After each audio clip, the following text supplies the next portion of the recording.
자, 학창시절에 하늘에는 영광 땅에는 평화라는 가훈을 직접 작성할 정도로 신앙심이 매우 깊으신 분입니다.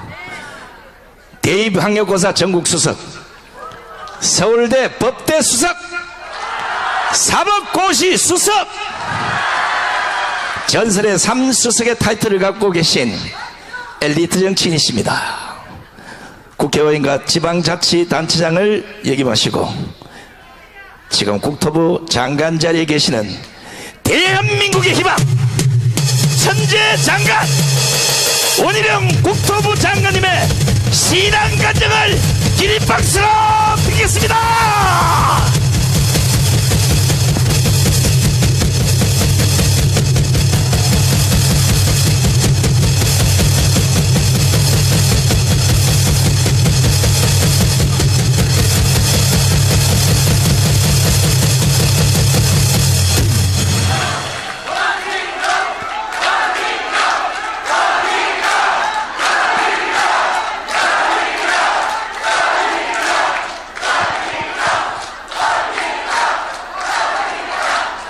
제가 어쩔 줄을 모르겠습니다. 안녕하세요. 오늘 장관 명단이 발표가 됐는데요. 오늘 국토부 첫 장관으로서의 임기를 마치는 발표를 받고 지금 여러분들을 뵈러 온 게 이게 처음 일정입니다.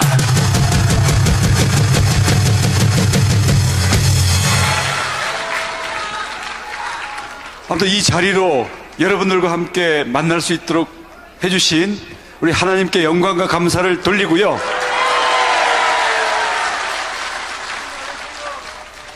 이제 앞으로 제가 어떤 길을, 어떤 역할을 해야 될지 모르겠습니다만은 여러분들과 함께 기도하면서 손잡고 가겠습니다.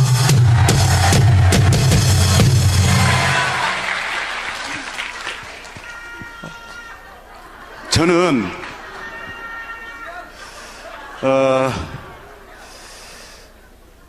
유산을 크게 물려받았는데요. 돈은 아닙니다.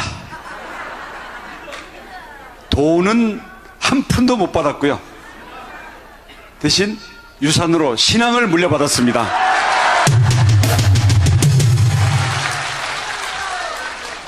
저는 신앙의 계보로는 1907년에 평양 대부흥 조선신학대학교 1기 이기풍 목사님이 제주도에 선교사로 오셔가지고 개척하신 중문교회 원자, 응자, 두자 원흥두 장로님의 둘째 아들입니다.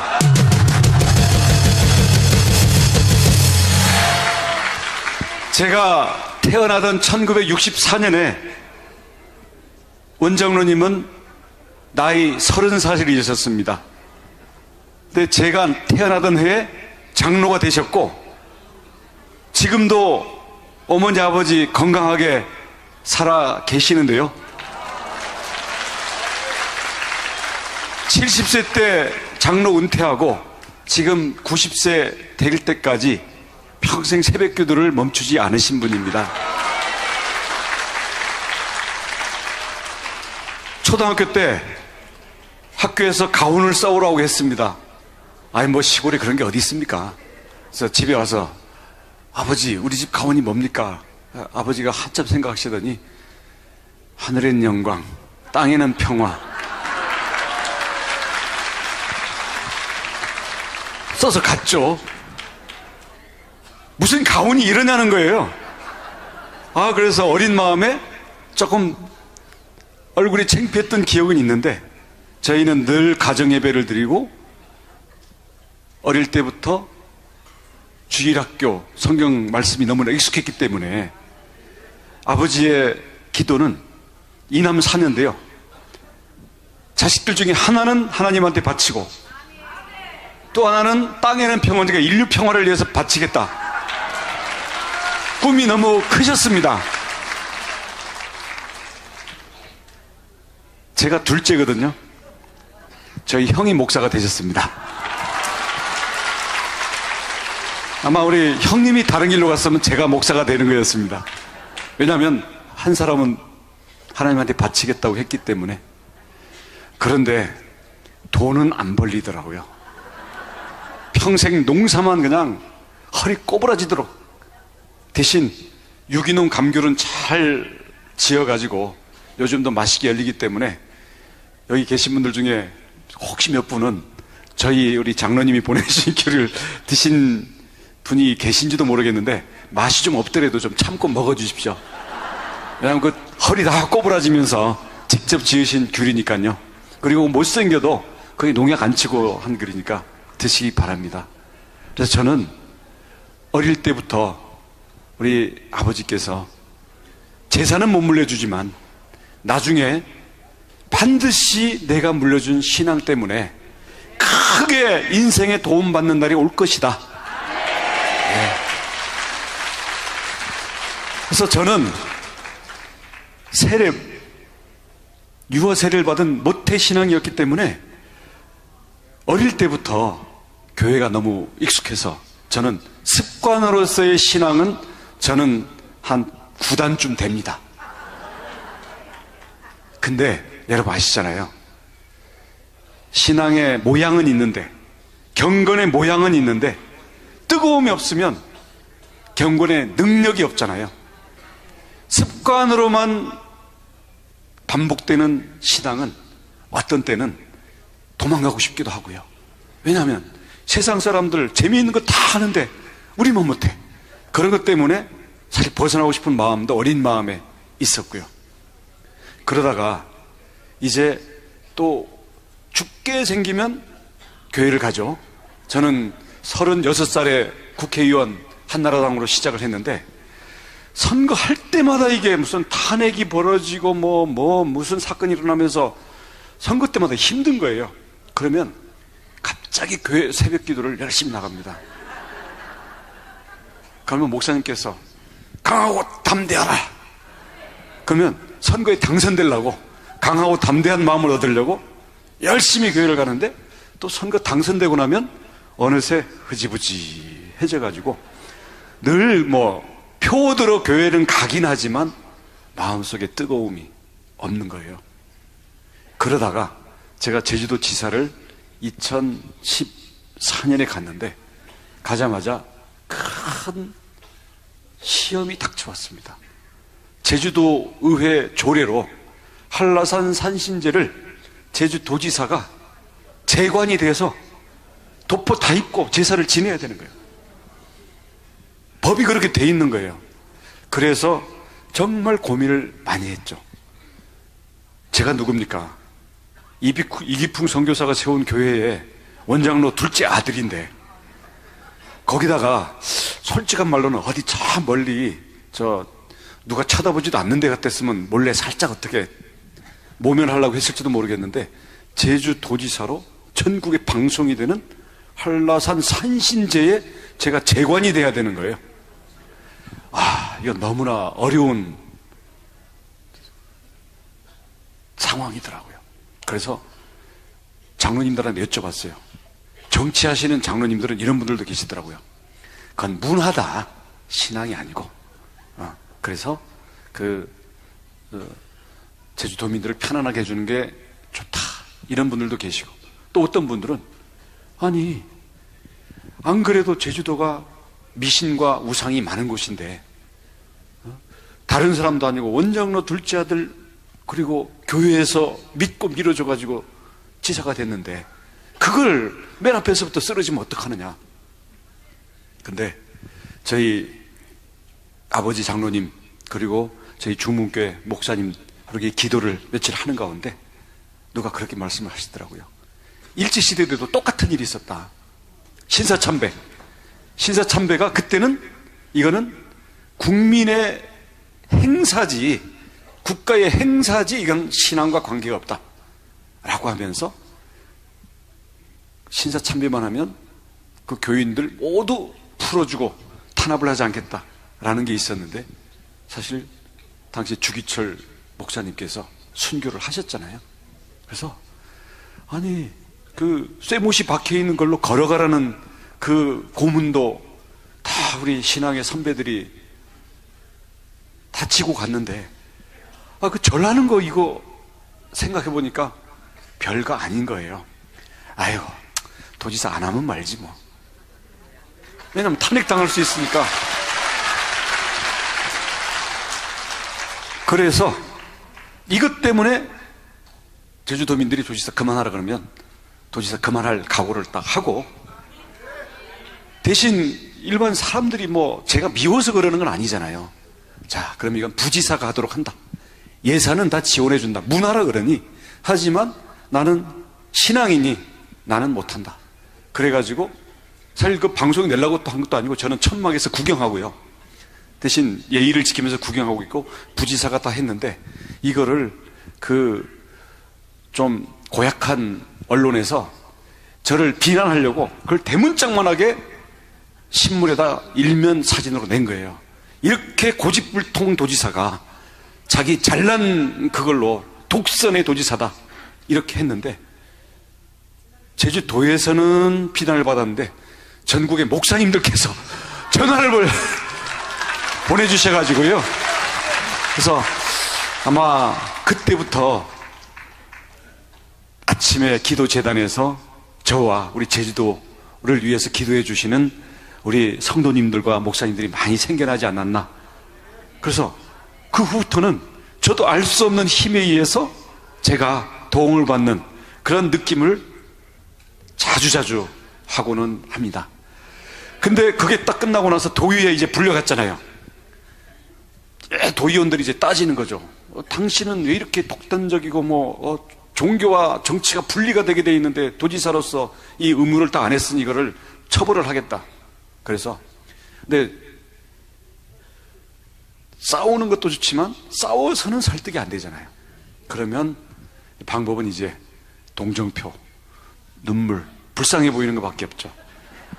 제가 우리 아버지가, 어머니가 중학교도 못 나오고 어머니는 초등학교도 못 나오고 평생 농사만 짓고 돈 한 푼 지금도 나한테 단돈 100만 원도 물려줄 돈이 없으신 분들 여러분 다 아시지 않냐. 근데 이분들은 20대 초반에 죽을 병 걸렸다가 살아나서 그래도 지질이 고생만 하면서도 평생 새벽기도 하면서 이 길을 왔는데, 아들한테 이미 물려준 유언이 10계명을 지키라는 건데 거기에 절하지 말라고 했는데, 아니 여러분들이라면 그런 아버지 유일한 유언을 도지사가 하려고 해야 되겠냐? 나에게 효도할 수 있는 마지막 기회라고 생각하고 좀 봐주면 안 되겠냐?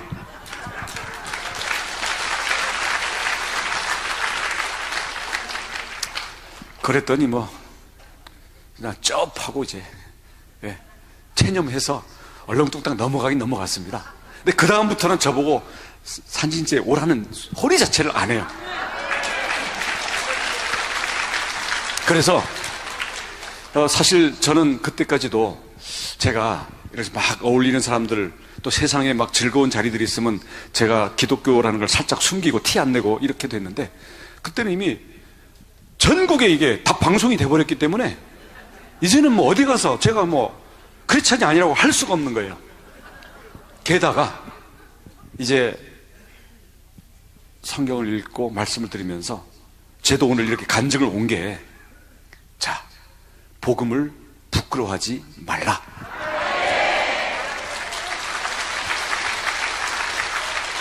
설사 손해가 되고 나한테 어려움이 있고 내 계획에 지장이 오는 한이 있더라도 복음을 부끄러워하면 하나님이 나를 부끄러워하시기 때문에 복음은 부끄러워하지 않겠다. 근데 저는 복음을 부끄러워하는 게 아니라 제가 캥겨가지고 사실은 간증을 잘 못했었거든요. 근데 지난번 대선 문재인 윤석열 대통령 당선되는 그걸 치르고 그 다음부터는 제가 이제는 예수를 제대로 믿어야 되겠다 결심을 하게 됐습니다. 왜냐? 그때 0.73%로 그 개표방송에서 지는 거 보고요. 제가 그때 당시 그 선거 열심히 했잖아요. 일타 강사에 가면서. 야, 0.73%로 겨우 이기는 거 보고 내가 너무 충격받아가지고요. 그때부터 이게 뭐가 뭔지 모르겠는 거예요. 근데 그게 악몽으로 해서 한 달 동안 악몽에 시달리는데 꿈속에 대통령이 딴 사람이에요. 누군지 아시겠죠?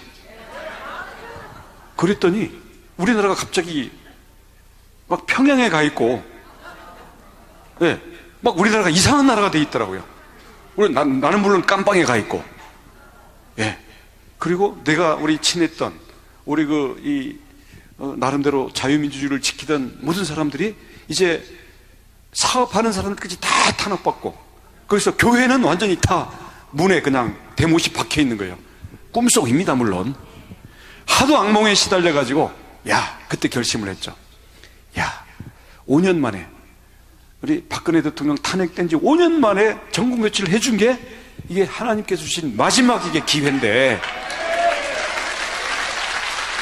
이거 남 탓하고 남 원망하지 말고 나부터 좀 제대로 하자. 그래서 그때 잠자는 습관이 바뀌어버린 거예요. 새벽 3시면 깨요. 지금도 그렇습니다. 누가 깨워요. 보이지 않는 힘이 저를 깨우는데, 처음에는 그게 누군지 몰랐어요. 아, 하도 대선 때문에 이 악몽에 시달려갖고 내가 노이로제가 걸렸나 보다, 어디 아플라나 보다, 이렇게 생각을 했는데, 한참 걸리고 나서는 이제 새벽 되면 잠이 저절로 깨가지고 이제 책상 앞에 가서 앉아가지고 이게 도대체 뭐지? 이렇게 생각을 하는데 이런 질문이 오는 거예요. 아, 주님이라고 불러봐라. 그래서 제가 주님, 지금도 제 스마트폰은 매일 새벽 주님 두 글자 쓰면서 시작을 합니다.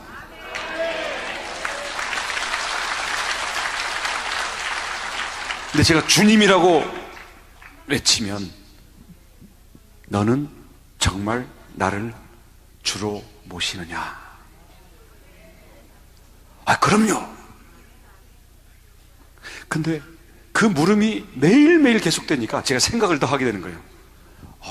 그럼 나는 모태신앙이고, 나는 그래도 제법 그럴듯한 신앙생활을 해왔고, 제가 어디 뭐 특별히 나쁜 짓도 뭐 좀 하긴 했습니다만은 많이는 안 한 것 같고, 그런데 야, 주님이란 게 도대체 뭐냐? 근데 이제 하나하나 이제 생각을 하기 시작하는데 이게 보통 문제가 아닌 거예요. 그래서 첫 번째로는 주님이라는 거는 주인이라는 얘기 아닙니까? 나의 주인일 뿐만 아니라 이 우주의 주인인 거예요. 모든 걸 만드신 거예요. 그리고 나의 뼈, 근육, 혈관, 신경, 눈, 귀, 코, 내 마음, 심지어는 내 안에 못된 나의 성질머리까지도 다 만드신 거예요. 내 사랑하는 아내, 우리 자녀들, 우리 아버지, 장로님 다, 우리 여러분 이 자리에 있는 모든 인간 피조물들까지 다 만드신 건데, 그럼 만들어줬으니까 끝이다 이게 아니고 너는 나의 것이다. 주님의 소유인 거죠. 그러면 주님의 소유이기 때문에 주님이 주신 거를 다시 나를 위해서 바쳐라. 그럴 때는 바쳐야 되는 거죠. 왜냐? 주인이 주님이기 때문에.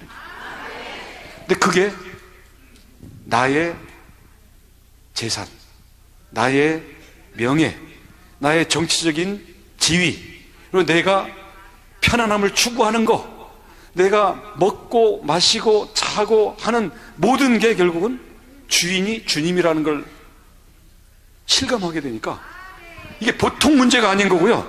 제가 완전히 이게 어긋나 있는 거예요. 그래서 야, 아침마다 주님이라고 부르는 게 이게 보통 일이 아니구나. 제가 고스란히 다 바칠 수 있는, 다 드릴 수 있는 그 마음을 가져야 되는구나. 그러니까 그 기도를 매일매일 하고 있습니다.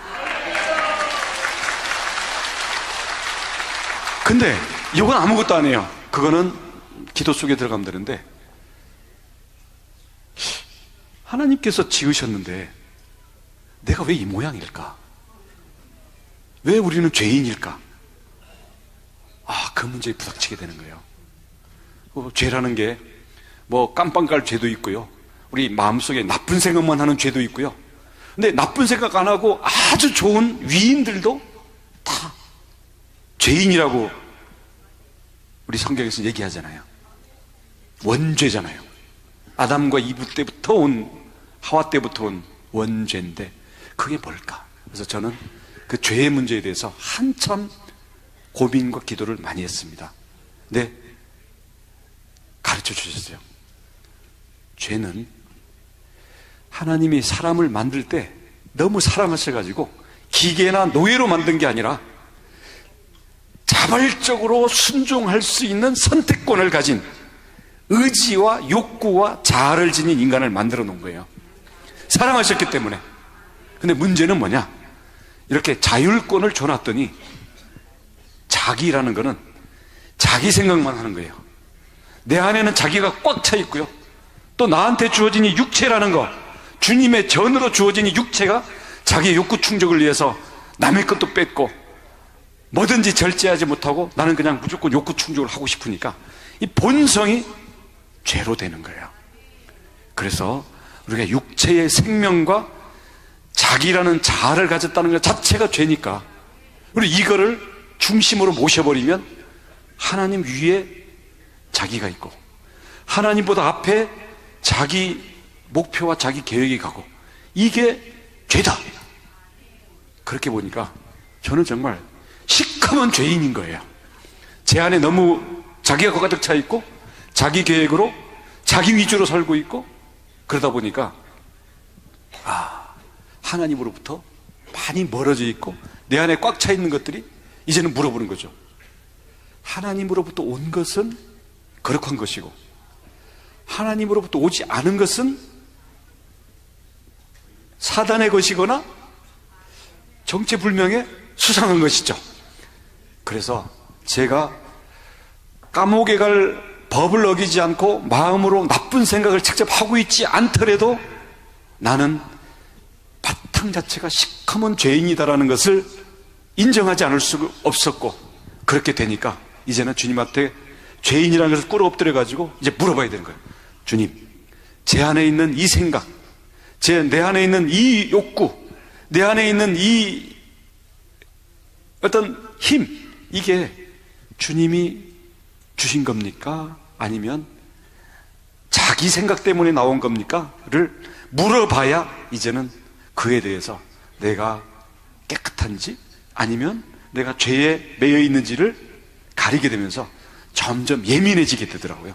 그래서 이거를 죄에 대해서 깊이 생각하게 되니까 죄에 대해서 예민해지고 그러다 보니까 내가 잘나고 내가 하나님보다 위에 있을 그런 생각들에 대해서 제 스스로 많이 이제 눈물로 회개하고 내 스스로 자기를 치는 그런 시간들을 많이 갖게 되죠. 근데 이걸 시키시려고 새벽에 못 자게 계속 깨우시는 거예요. 이러다 보니까 제 내면에서부터 많은 변화가 오게 됩니다. 우선 제가 공부 잘했다 그러잖아요. 그러니까 똑똑할 것 같잖아요. 약간 그런 면이 있긴 있는데 그러다 보니까 세상 어떤 일에 대한 판단이나 사람이 어떤 이런 잘못 같은 게 빨리빨리 눈에 들어가요. 비판적이라는 얘기죠. 어떤 때는 좀 내가 잘났다는 생각 때문에 내가 안다 이런 어떤 자기 교만이 있을 수가 있는데 주님께서 그러셨습니다. 너도 피조물, 다른 사람들도 피조물. 너도 사랑으로 지었지만 다른 사람들도 내가 너 못지않은 사랑으로 다 지었는데 나도 심판하지 않는데 너가 무슨 자격으로 감히 인간들을, 이웃들을, 형제들을 네가 판단하느냐. 판단하지 말라. 그래서 그 기도를 한참 하고 나니까 갑자기 좀 안 입고 던 사람들이 괜히 예뻐 보이는 거예요. 얄미운 사람들 있잖아요. 근데 사람이 예뻐 보이기 시작하니까 그래서 나도 그 사람에 대해서 함부로 얘기했던 것도 줄어들고 그 사람 얘기를 더 듣게 되고 그러니까 그 사람이 저에 대한 태도가 또 달라져요. 그 1번이 제 딸들입니다. 제 딸이 둘이 있는데요. 사실 제가 정치하느라고 바쁘고 또 야단치잖아요. 야, 내가 너 잘 되라고 하는 거야. 야, 그딴 식으로 해서 너 어떻게 이 험한 세상 살래? 어? 그리고 내가 진짜 사랑하니까 내가 하는 얘기야. 이러는데 계속 상처를 받는 거죠. 근데 판단하지 말라. 라는 이게 딱 앞에서 맞고 하게 되니까 아빠가 왜 이렇게 친절해졌네요. 철이 드는 것 같다고. 근데 그것뿐이겠습니까? 그래서 이런 것들을 이게 저를 변화시켜 주신 거니까 이거를 앞으로 모든 사람에게 적용을 해나가자 이런 생각을 하고 있는데요. 결국 저는 하나님께서 저에게 주시는 가장 큰 축복은 하나님 저에게 새로운 마음을 주십시오 했을 때 변화된 마음을 주시면 거기서부터 일이 바뀌는 걸 저는 많이 느끼고 있습니다. 특히 요즘은 저에게 많이 주시는 게 비판하지 말고 그리고 법 따지지 말고 긍휼의 마음을 가져라. 그리고 얼마나 우리 사회에 눈물이 많으냐 그 눈물을 너의 눈물로 담아가라 이런 말씀을 주시는데 이건 제가 열심히 기도를 할 거고요. 근데 이런 죄를 제가 벗어나기 위해서 노력하는 과정에서도 한계에 부닥치는 거예요. 그래서 여기에서 결국 우리 예수님의 보혈을 만나게 되는 겁니다. 예수님이 나를 위해서 십자가에 죽었다고요? 근데 그때 태어나지도 않았는데? 그리고 정치 재판을 받아가지고 처형을 당하신 게 왜 사람들의 그 죄를 씻어주는 그게 되느냐? 이런 의문을 사실 저는 어렸을 때도 가졌는데요. 이번에 깊이 묵상을 하고 기도하는 가운데 죄라는 것이 저희 안에 너무나 뿌리 깊이 있습니다. 습관으로 있고요. 잊어먹는 가 있는데 튀어나오고 또 주변에 유혹이 너무 많습니다. 그리고 죄의 원인은 자기라는 것과 내 육체 때문이에요. 이거는 우리가 생명을 벗지 않는 이상 벗어날 수가 없는 거예요. 그래서 그 깊이는 결국 죽음의 깊이입니다. 죽지 않고는 죄를 벗을 수가 없는 게 인간의 원죄다. 근데 우리 인간은 연약하잖아요.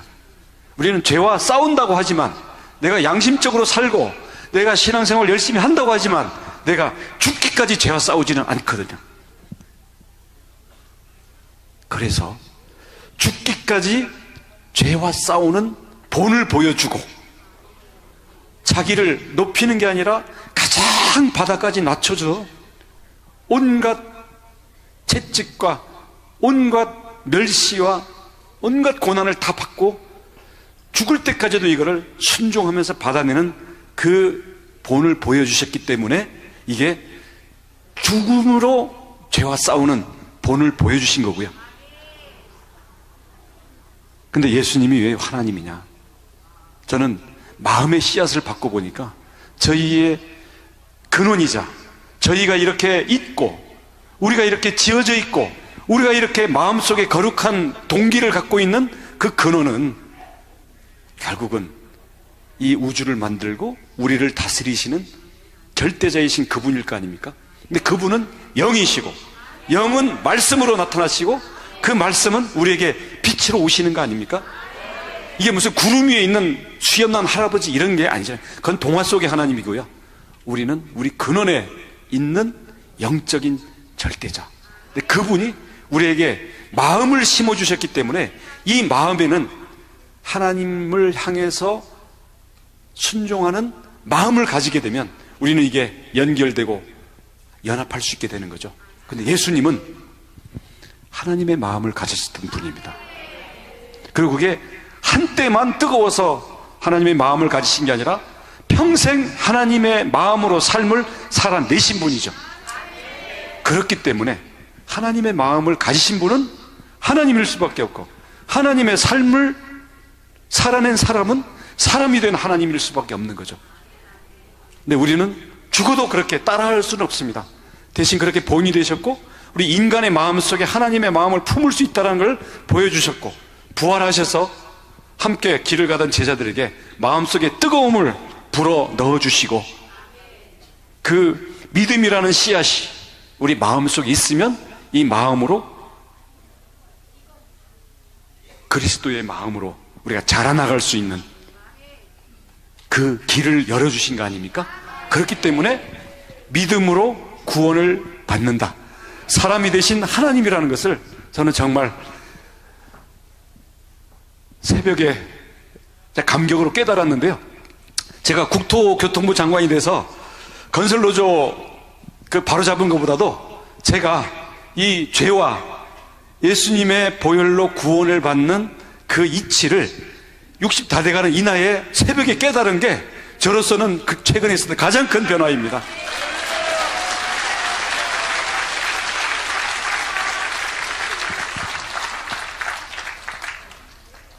하나님은 우리 개인의 구원, 누구에게나 다 심어주셨지만 우리는 또 대한민국이기도 합니다.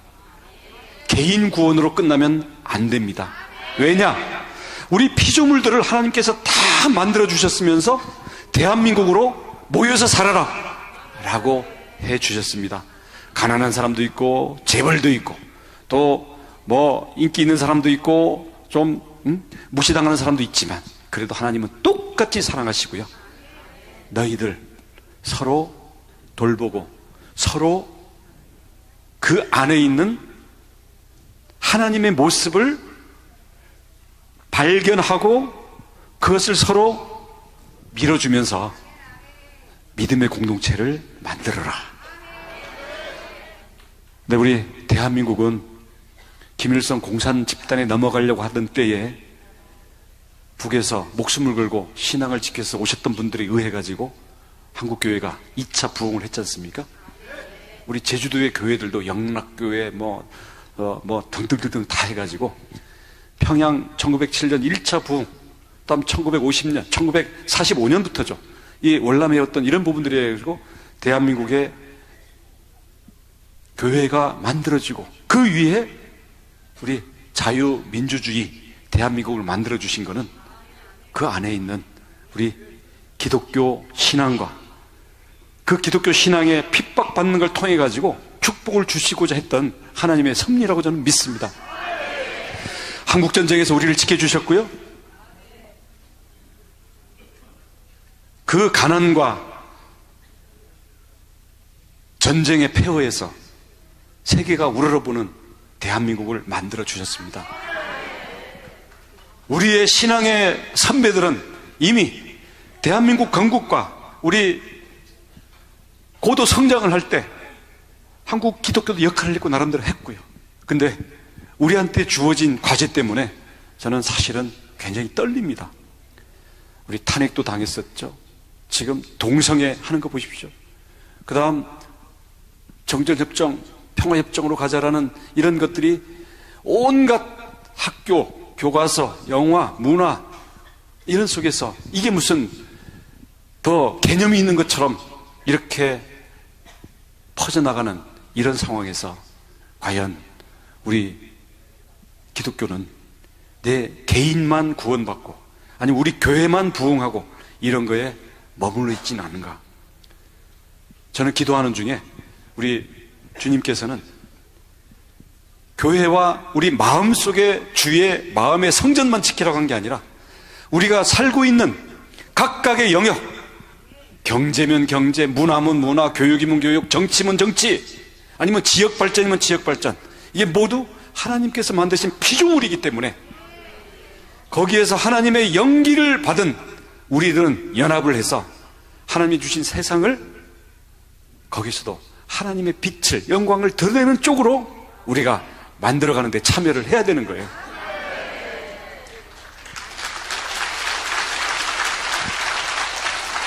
그래서 저는 이 어려운 우리의 나라의 상황과 정치 상황을 그래도 거의 자빠질 뻔한 거를 그래도 반쯤은 돌려놓는데 여러분들의 역할이 크다고 생각을 합니다. 이제 저도 이제 장관직 앞으로 한 20일 동안은 더 해야 됩니다. 왜냐하면 청문회 다음번, 내 다음번 청문회가 끝나서 제가 장관직에서 제대해가지고 고향 앞으로 가! 하면은 저는 제가 원래 2000년도부터 한나라당 국회의원 3번 했고요. 제주도지사 2번 했고요. 또 또 우리 당이 어려움에 있을 때 또 대통령 선거운동에 몸 던져서 했었는데, 앞으로 다가오는 정치 어려움들이 저는 보통 걱정이 아닙니다. 근데 이것은 우리가 걱정한다고 될 일이 아니고요, 하나님께 무릎 꿇고 기도하고 우리 지도자들이 하나님을 경외하고 두려워할 줄 알고 우리 국민들의 흩어진 마음을 하나로 모아서 대한민국이 자유, 복음, 통일로 나아가고 우리 대한민국이 영원히 깨끗한 나라로 갈 수 있는 그 힘을 만들어야만 우리가 하나님께서 우리에게 주신 은혜를 일부라도 갚을 수 있다고 생각합니다. 그렇죠?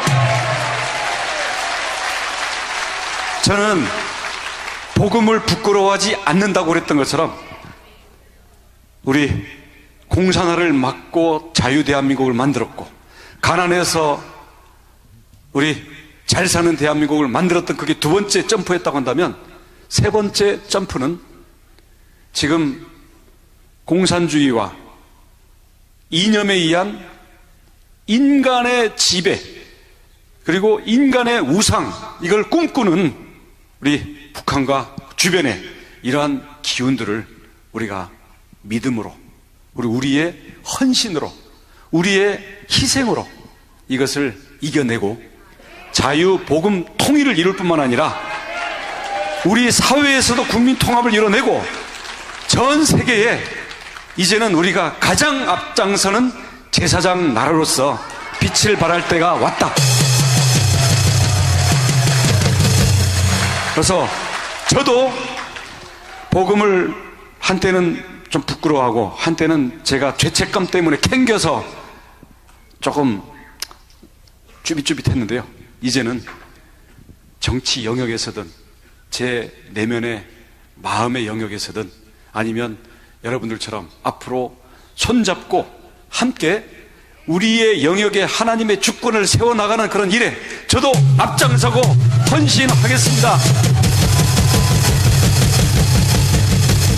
여러분들께서도요, 정말 눈물로 기도해 주십시오. 저도 매일 아침 쌓는 새벽의 제단 더 열심히 쌓고 제가 어떻게 해야 될지 하나님 앞에 무릎 꿇고 답을 구하면서 여러분과 함께 하겠습니다. 감사합니다.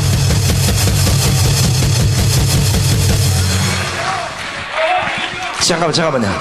워낙 바쁘신 분이라 제가 15초만 좀 양해를 구하겠습니다. 오늘 여기가 지금 그 대형홀을 3개를 터서 대구 경북에서 레로라는 장로님을 다 모셨어요. 제가 뭐 선물을 드릴 걸 준비를 했어야 되는데 선물 줄 게 없어서 원희룡 장관님이 앞으로 어떤 일을 하면 좋겠는지를 제가 한번 물어보고 이게 선물이 됐으면 좋겠습니다. 제가 아까 대한민국의 희망으로 원희룡 장관님을 소개했습니다.